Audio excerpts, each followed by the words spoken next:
Um, I was struck today, guys, by two different stories that to me seem two sides of the same coin. You had Greens leader Adam Bandt. He's now pushing a change in the law so that workers can't be rung at home by their boss unless they are paid. Here he is.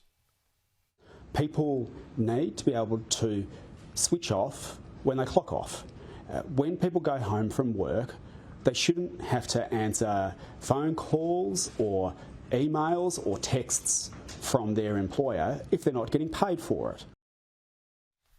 Well, to me, Adam Bandt is speaking for the kind of slackers who then get jealous, when they, after clocking off promptly at 5 o'clock, no phone calls from the boss, they go and see people who did work hard, probably still at work, don't work 9 to 5, and did get richer than them, like the person, the jealous person or people who are going around Kooyong in Melbourne and leaving this letter in their letterbox, people's letterboxes, telling them they're too rich.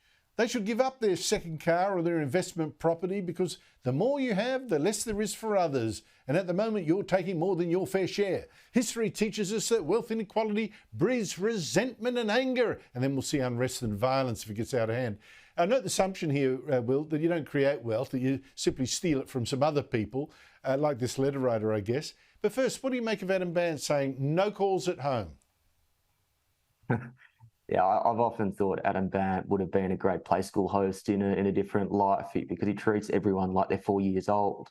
And when you treat people like they're 4-year-olds, you get childish outcomes.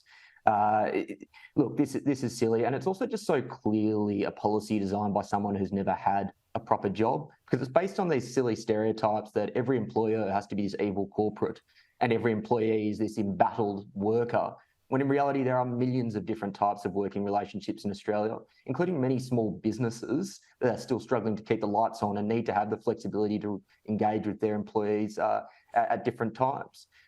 The outcome of this is it will just make it harder for small businesses, it will make it harder for employers, and more importantly, it just creates this perception that the employee needs to be protected at all costs from evil corporates, which is just out of step with the reality of the working world today.